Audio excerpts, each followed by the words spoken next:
and welcome. My name is Julie Moon. I'm Senior Research Analyst at Finovate. We're here at FinovateFall. I'm joined by Matt Armstead, Managing Director at FinTech Excel.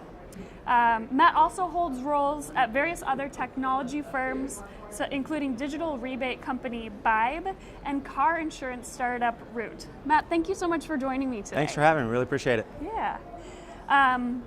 So for the last year, you launched FinTech 71. It's now FinTech Excel. Tell me a little bit about how things are going with those and how things are evolving. Yeah. So FinTech 71 was made up of 27 corporate partners across the state of Ohio, actually nationally. We were able to select 10 amazing startups. 50% of those were international, 80% of the companies were from outside of Ohio. About half of those companies ended up doing pilots with our corporate partners. So we learned a tremendous amount. It was a 10-week program. We provided funding, and it was a wild success. As we learned from that process, we ended up restarting this accelerator, which is now more of a boot camp called FinTech Excel. Similar structure in terms of corporate partners. We want to take problem statements that come from them and turn that into something very special in terms of collaboration between startups and big companies. We facilitate it in a much more condensed time period, more like 4 weeks instead of 10 weeks. Very intensive and very different than most accelerators. We actually do it on the corporation's sites. So we bring the startups to them versus them having to fly out to San Francisco or New York. We'll go wherever the density allows us to and conduct those programs. Great. So you've seen hundreds of startups go through these programs. What traits do you notice successful startups have in common that graduate? At the end of the day, whether you're a fintech or insurtech or a payments company or over in retail, it really doesn't matter. There's some core attributes associated to an entrepreneur as well as the startup. You've got to have a great team, you've got to have a great product, you got to be in market testing what works and what doesn't work. You got to have grit and perseverance, and you got to be able to weather the storm for the long haul, good or bad. There's a lot of complexity and a lot of failure that's kind of built in inherently into being a startup that you just have to overcome. And so you look for those types of attributes of entrepreneurs and startups. You need to make sure that they're big enough opportunity, that the market size is big enough, that there's plenty of opportunity to go build a great company. But those attributes are extremely important to the entrepreneur and the startup. Otherwise, you can kind of tell which companies are going to make it, not make it, just by the perseverance alone. Yeah, definitely. Yeah. So maybe not necessarily built-in skills, but having that grit is key. I always want to make sure, I always assume that the product's going to work, and you got to have the team and the go-to-market strategy and distribution strategy and the right sales process and things like that.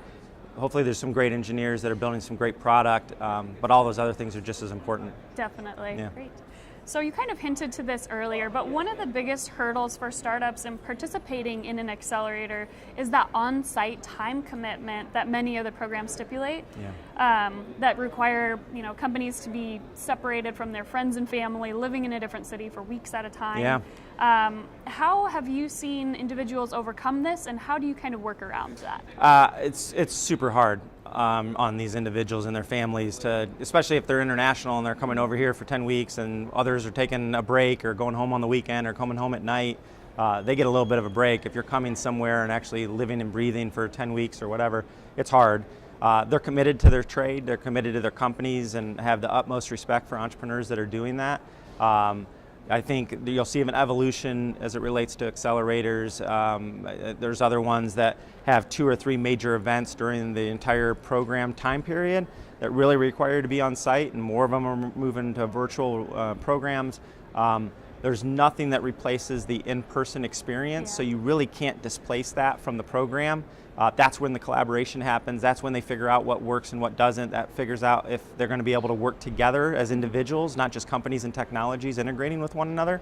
But you got to have the on-site time. So we're trying to reduce that, and I think others are doing the same thing in order to make that less impact on their personal lives. They still have teams back home. They still have companies, they still have families, they have a support system that they got to live by. And so I think you'll see an evolution in the accelerator programs right now. Yeah, cool, great. So in general, what advice would you offer up to startups considering participating in an accelerator? Look for access. I think getting to market and product validation and market validation are the utmost important factors that come into an accelerator.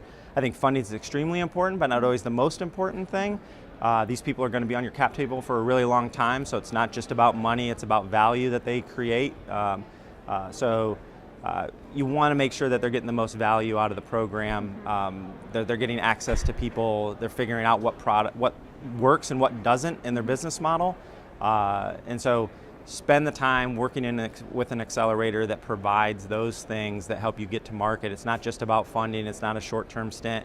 How much access can you get to raising additional capital? How much access can you get to integrating with core partners, improving your distribution strategy and channel strategies and your go-to-market?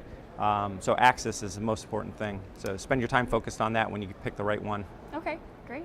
And before we let you go here, tell us what's next for FinTech Excel. So, we're partnering right now with a couple large corporations to identify problem statements. We go around the world trying to find startups that fit what their needs are, and then we bring them on site and expand the innovation capabilities within those organizations. And we look at it in two ways. You can find disruptors that are going to come after a traditional bank and be a digital bank and completely disrupt them. Typically, we're looking for enablers, people that can kind of plug into an existing infrastructure, help them add deposits, change the way that payments are occurred. If it's an insurance, maybe it's a new distribution strategy, new customer experience. So we're really looked at all those things, and we've evolved the model in order to adapt for that. So similar states of companies, we want later stage. We're not going to take an equity stake. We're doing this on behalf of our corporations as partners, and we're just providing a lot of access. So that they can really advance who they are and what kind of companies they're going to be when they kind of grow up, if you will, when it comes to an accelerator stage. Great. So it's cool to see that you guys are innovating even as you're helping startups innovate. Yeah, we learn every single time, and the reason I do this is because I learn so much. I'm able to give back, and we're able to really help startups and big companies work more easily together, and it's a really complicated process, and we help facilitate that through an accelerator program. Great. Well, that's all we have time for today. Again, my name is Julie Moon. This is Matt Armstead. Thanks for joining us. Thanks.